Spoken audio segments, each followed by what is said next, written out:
Bismillahirrahmanirrahim. Assalamualaikum warahmatullahi wabarakatuh.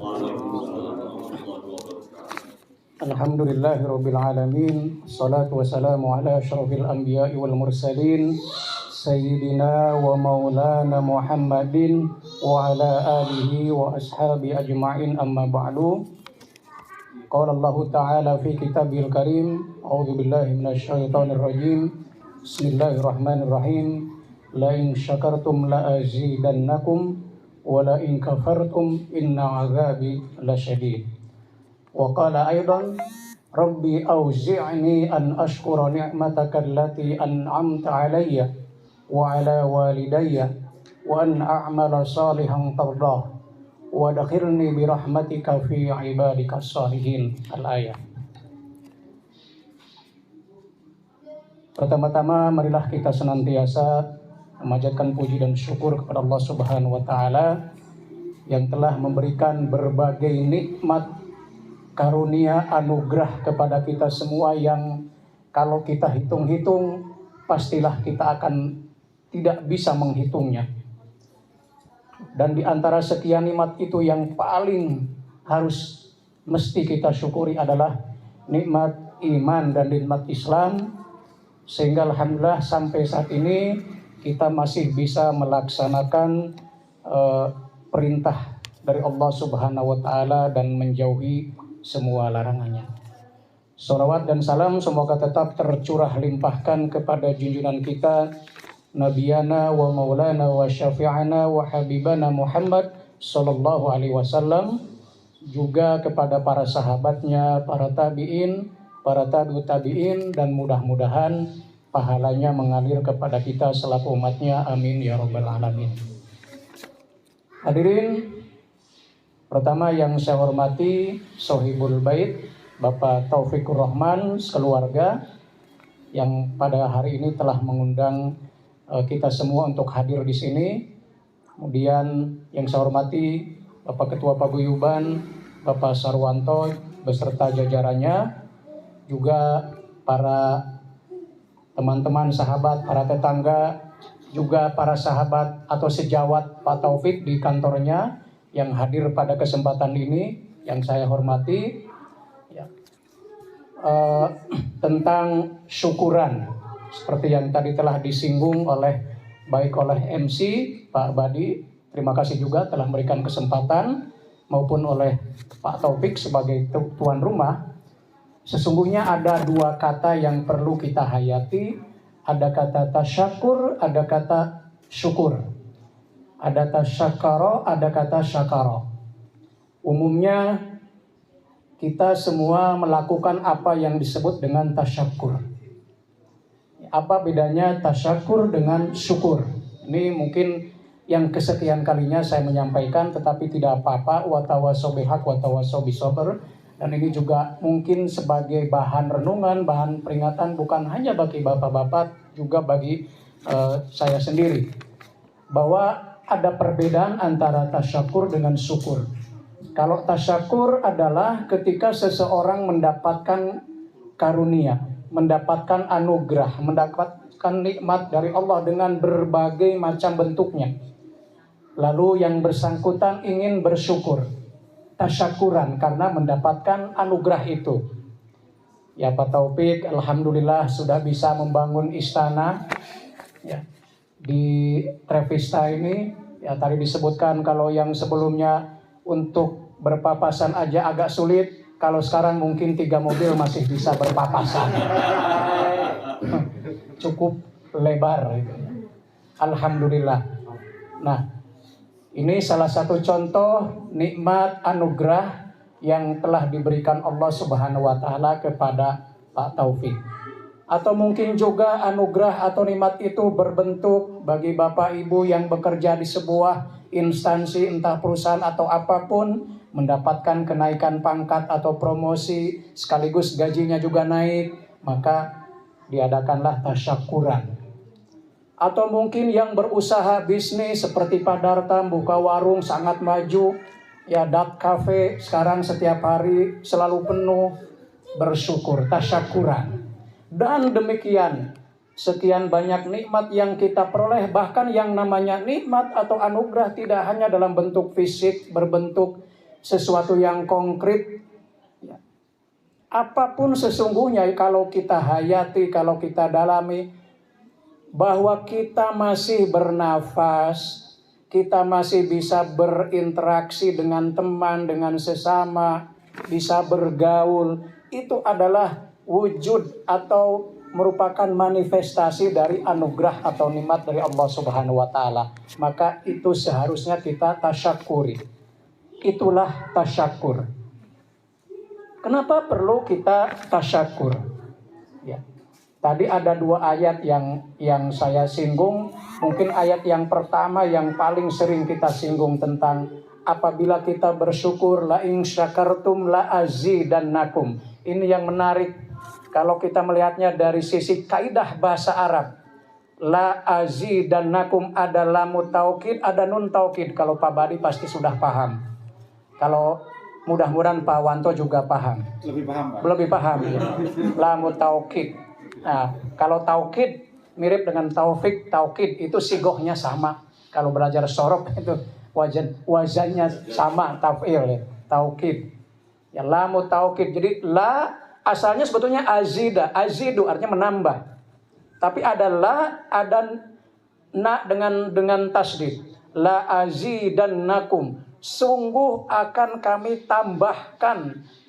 Ya, sungguh akan kami tambahkan. Benar-benar gitu. Jadi sampai diapit atau di apa namanya? Depan ada, belakang ada tuh apa ya? Diapit ya. Ya, diapit depan belakang dengan penegasan, dengan taukid. Sungguh-sungguh benar, nggak bohong. Jadi kalau orang bersyukur pasti, selain pasti apa bahasa Indonesia, pasti yakin, benar-benar, Absolutely. apa? Absolutely. Itu bahasa Jawa. Atau bahasa swear, bahasa anak muda aja. Akan saya tambah, akan aku tambah, kata Allah. Dan itu yang mengatakan Allah Subhanahu wa taala, artinya Allah berjanji. Dan ingat yang nama janji Allah, innallaha la yukhliful mi'ad. Bahwa yang namanya Allah tidak akan pernah mengingkari janji. Ya, jelas Allah tidak akan pernah mengingkari janji. Ya, jangan bandingkan Allah dengan orang yang biasa berjanji. Apalagi kalau menjelang pemilu, Pak Zami pasti sering bertemu yang biasa berjanji akan ini, akan itu dan sebagainya. Ya, itu apalagi Pak Badi sering terjun, sering mendampingi. Mungkin ada yang menepati, ya, lebih banyak yang tidak. Ya. Tapi Allah jelas lan yukhlifal mi'ad, tidak akan pernah mengingkari janji. Jadi kalau Allah berjanji akan menambahkan, orang yang bersyukur pasti akan ditambahkan. Pertanyaannya kenapa sih? Apa sih rahasianya? Orang yang tasyakur akan Allah lipat gandakan balasannya. Kalau kita pahami, ini hikmah tasyakur ya. Hikmahnya orang bertasyakur itu apa? Yang pertama, hikmah kalau orang biasa bertasyakur, ya minimal dengan mengatakan alhamdulillah, bisa dengan mengadakan acara seperti ini, tasyakuran gitu ya. Yang pertama adalah dengan tasyakur, artinya seseorang hamba, seorang muslim, dia meyakini bahwa apapun yang dia peroleh dalam hidupnya, apapun anugerah, apapun kenikmatan, kebahagiaan, dan segala macam yang dia peroleh selama hidupnya, itu diyakini bukan semata-mata karena 100% usaha dirinya. Ada izin Allah di situ, ada biiznillah. Jadi kalau orang bersyukur, pastilah di dalam dirinya ada keyakinan bahwa kesuksesan yang kita raih ini tidak semata-mata karena usaha saya. Betul saya berusaha, betul manjada wajada. Barang siapa yang bersungguh-sungguh, dia yang akan mendapatkan itu, betul. Ya. When there is a way, there is a will. Atau when there is a will, there is a way. Betul. Ya, ketika ada kemauan pasti ada jalan. Betul. Maka siapa bersungguh-sungguh pasti akan mendapatkan, tetapi. Nah, Tetapi orang muslim meyakini bahwa apapun yang kita lakukan, apapun yang kita usahakan, kalau misalnya belum diizinkan oleh Allah Subhanahu wa taala, maka kita akan belum sampai kepada apa yang kita cita-citakan, apa yang kita inginkan. Maka kalau kita bersyukur atau bertasyakur, itu artinya kita mengakui dalam diri bahwa ini ada peran Allah di dalamnya. Ada biiznillah. Maka Allah senang. Allah senang berarti manusia sebagai hamba mengakui bukan hanya dalam verbatim kata-kata, tapi juga dalam perbuatan. Mungkin kalau secara verbatim, secara verbal, setiap sholat kan kita mengakui bahwa kita ini tidak ada daya dan upaya di hadapan Allah secara verbal. Ketika sholat saja kita awal saja udah Allahu Akbar, Allah yang maha besar. Kita ini siapa? Kita ini tidak punya apa-apa, kita ini tidak berdaya. Begitu masuk sholat, kita sudah menyatakan, mengikrarkan diri, kita tidak punya apa-apa, kita bukan siapa-siapa, Allahu Akbar. Kalau kita telaah lagi setiap kata-kata dari doa iftitah dan seterusnya, itu semuanya mengandung penegasan bahwa kita ini nggak ada apa-apanya, tidak punya kekuatan apa-apa. Saat ruku kita sudah mengatakan Subhana rabbiyal azim, Allah yang maha agung. Apalagi saat sujud, Subhana rabbiyal a'la, kita betul-betul tersungkur di hadapan Allah sambil mengatakan Allah yang maha tinggi. Kita ini tidak ada daya, tidak ada upaya apapun. Maka kalau kemudian kita mendapatkan rezeki, mendapatkan anugerah nikmat dari Allah, maka yakinlah bahwa itu semata-mata bukan 100% karena usaha kita, tapi karena izin Allah Subhanahu wa taala. Itulah hikmahnya. Kenapa Allah menjanjikan kalau kita bersyukur atau bertasyakur, kita akan dilipat gandakan. Dan banyak sekali kasus-kasus ya, misalnya orang yang suka bersedekah ya, ternyata pengembaliannya ya kadang tidak langsung, kadang langsung dengan berlipat-lipat ganda ya. Atau banyak sekali bukti dari berbagai cerita, dari banyaklah betapa kalau kita tasyakur ya dengan berbagai jenisnya, berbagai manifestasinya, maka rizki kita semakin bertambah. Itu sudah janji Allah. Jadi itu hikmah yang pertama, atau alasan yang pertama kenapa janji Allah kalau kita bertasyakur, maka kita akan dibalas dengan berlipat ganda. Kemudian hikmah yang kedua, sebagai kelanjutan dari yang pertama, bahwa kalau kita syukuran, tasyakuran terhadap anugerah, nikmat yang kita peroleh, ini sesungguhnya kita sedang mengikis rasa takabur, rasa sombong di dalam diri kita. Ya. Mungkin ada, atau bahkan mungkin banyak orang yang dia sukses, kalau dia pengusaha bisa ya punya kekayaan yang luar biasa, kalau dia punya jabatannya sampai puncak dan seterusnya. Ada banyak kasus yang ketika dia sukses, justru kehidupannya malah menunjukkan rasa takabur, rasa sombong, rasa merasa dirinya lebih dari yang lain. Dan memandang orang lain yang tidak sukses atau belum sukses dengan sebelah mata. Menganggap orang lain tidak punya kemampuan apa-apa sehingga tidak bisa sukses. Ya, tidak sedikit orang yang seperti itu. Jadi ketika dia sukses, justru yang muncul di dalam dirinya adalah rasa sombong. Seolah-olah kesuksesan yang dia raih itu betul-betul karena dirinya saja gitu. Karena hasil jerih payah usaha dirinya saja. Maka orang seperti ini mana mau bertasyakur. Untuk apa bertasyakur? Wong ini adalah usaha saya sendiri kok.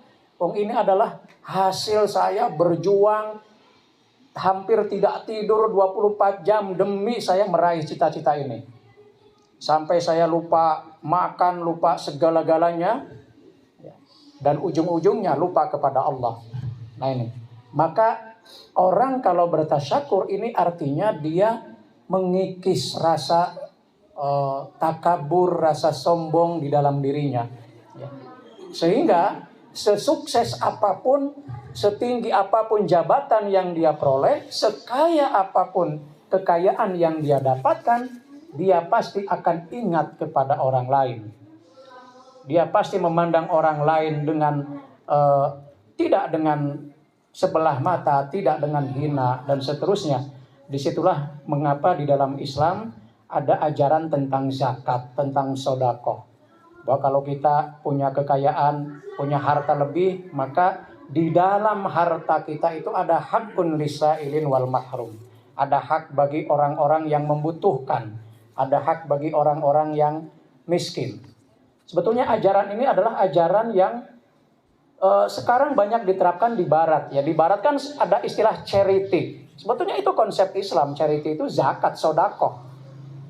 Atau dalam perusahaan ada CSR ya, social responsibility. Itu sebetulnya manifestasi daripada sedekah.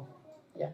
Bill Gates itu misalnya rajin mengeluarkan uang sekian juta dolar ke Afrika, kemana-mana, itu dia sebutnya charity. Dan kalau dalam bahasa agamanya yaitu sebetulnya sedekah. Ya, cuma karena yang melakukannya Bill Gates ya tidak masuk kategori sedekah gitu ya. Jadi sekali lagi kepada intinya adalah bahwa dua hal ini kalau kita rajin tasyakur, maka insya Allah satu, kita selalu ingat bahwa ini adalah ada peran, ada izin Allah. Yang kedua, kita bisa menghindari rasa takabur, sombong di dalam diri kita. Nah, Bapak Ibu hadirin semuanya, tasyakur ini sebetulnya langkah pertama. Langkah berikutnya adalah syukurnya. Ini tadi sampai kepada yang saya bahas pertama, ada tasyakur, ada syukur. Tasyakur ini sebetulnya langkah pertama. Karena tasyakur kita bertasyakur karena kita mendapatkan nikmat. Sekarang pertanyaannya, kalau kita sebaliknya yang kita dapatkan musibah, apakah kita bersyukur? Nah, ini pertanyaan yang sangat berat ya. Nah, sebenarnya yang dimaksud konsep syukur itu adalah bahwa kita senantiasa bersyukur, berterima kasih kepada Allah apapun situasi dan kondisi yang kita dapatkan. Mau dalam keadaan kita bergembira, kita sedih, kita mendapatkan anugerah, kita mendapatkan musibah. Seorang muslim itu mesti bersyukur. Nah, itulah beda tasyakur dengan syukur. Ya barangkali kita ini umumnya kategori awam ya, masih tasyakur. Mungkin yang sudah kategori khawas atau khawasul khawas itu masuk kategori syukur. Ya, Nabi Ayub diberikan musibah paling berat sekalipun dia tetap bersyukur, dia tetap beribadah kepada Allah. Maka innal ladzina qalu rabbunallah tsumma istaqamu tatanazzalu alaihimul malaikah alla takhafu wa la tahzanu wabshiru bil jannati allati kuntum tu'adun. Ya. Jadi kalau orang syukur apapun dia akan mengatakan qalu rabbunallah, bahwa Rabb kita, Tuhan kita adalah Allah. Tsumma istaqamu, kemudian beristiqomah menjalankan perintahnya, melakukan segala macam kebaikan gitu ya. Dan seterusnya dan seterusnya. Nah, itulah syukur ya yang sesungguhnya. Mudah-mudahan dari tasyakur kita akan sampai kepada syukur ya. Barangkali mungkin itu ya Pak Taufik, sekeluarga. Sekali lagi yang namanya penceramah Bapak Ibu ya, bukan berarti menceramahi orang lain ini ya, menceramahi diri sendiri juga. Makanya khotib kan kalau khutbah Jumat kan selalu usikum wa iyaya, saya berwasiat kepada kalian juga kepada diri sendiri. Jadi kalau mudah-mudahan apa yang saya sampaikan bermanfaat ya bagi saya juga bagi Bapak Ibu, wabil khusus keluarga Bapak Taufik sekeluarga. Amin ya robbal alamin. Mudah-mudahan ya sekali lagi.